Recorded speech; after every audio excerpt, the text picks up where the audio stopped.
Kate Walsh.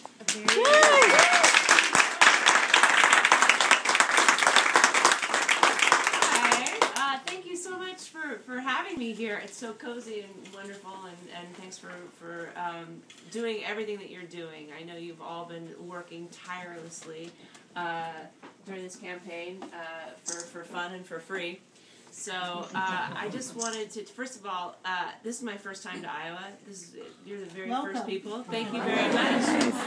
I'm thrilled. And actually, Iowa was what got me inspired when Obama took Iowa in the primaries. I was like, okay, that's it. I'm going out. And so thank you, Iowa. You inspired me back in 2008 to get out and stump for the president all over the country for the 2008 election. And I just want to tell you a couple of things, a little bit about why I'm here and why I feel this election is so crucial. You know, a lot of people are like, why are actors or celebrities out?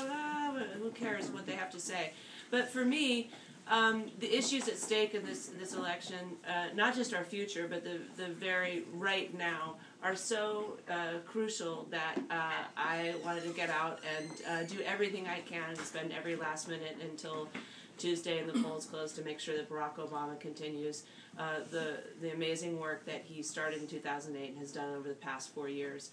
My father was an immigrant. He came over from Ireland when he was 4 years old. He had a very hard life. He was in and out of orphanages and then served in the Korean War and was a decorated veteran. I'm the youngest of 5 of an Italian-Irish Catholic family. My parents were divorced, though, when I was little, and my mother had to go back out in the workforce. And if it wasn't for a government-subsidized program called CETA, she would have had no job training and would have been continue to wait tables, which it's not such a bad thing. I had to wait tables for most of my life until I made it as an actor. But needless to say, we relied very heavily on help. We were on food stamps.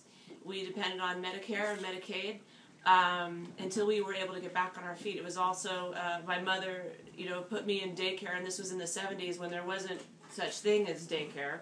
It was a new thing, and if it wasn't for state and government funding to the elementary school that I went to, my mom wouldn't have felt very good dropping me off and not knowing what was going to happen to me while she was at work. So we relied heavily on what the government could do to help us out until we got on our feet.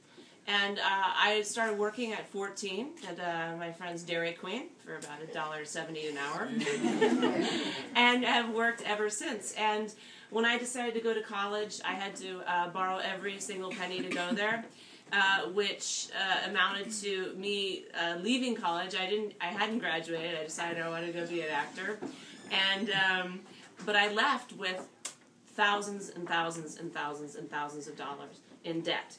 And I took that debt with me for almost 20 years. I didn't actually pay off my student loans until I got on Grey's Anatomy. And I lived with that anxiety of having that debt, defaulting on my student loans, then eventually writing a little check for $50 a month and $100 a month to Fannie Mae. And I just thought, this is no way to live. I didn't want that. I don't want that for the rest of our country. No one should have to live with hoping that they win the lottery or get on a hit TV show to be able to pay off their student loans. I also had no health insurance for most of my early 20s and until I was in my early 30s. I relied heavily on Planned Parenthood. That was the only place I could go that I know I could get a physical and get my annual pap smear and an exam.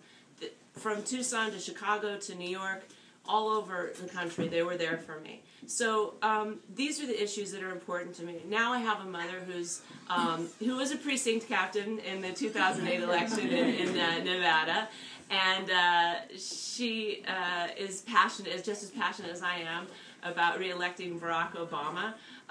But if it wasn't for me being able to help her subsidize her health care, she would be in trouble because she's retired now and she still has to go and get some of her prescriptions from Canada because she can't afford to get them here. So these are the issues that really affect Americans, and these are the issues that I'm really passionate about. I feel like everybody should have a fair shot at an education without being ridiculously in debt, and should have access to health care without having to be, one of the 1%. And by the way, so most of my life I've been a 47%er. I'm now a 1%er, and I'm not looking for a tax cut.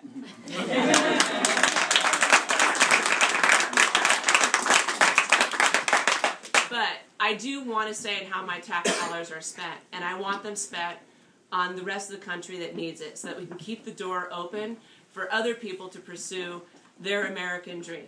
I got mine, and I just want the rest of the country to get theirs. And I feel the only way that anybody has access to the here and now and the future is with Barack Obama. So I really want to say thank you so much, because I know that Mitt Romney is spending $1 bazillion on ads, and it's just insane. But there's nothing that replaces eye-to-eye contact, going door to door, and a human spirit talking to another human spirit and saying, here's why I'm voting, get out to vote. There's just nothing that replaces that. And this grassroots effort that started, 4 years ago is continuing on, and Iowa's where it started, and I'm just excited to be here and finish it up with you guys. So go out and get them.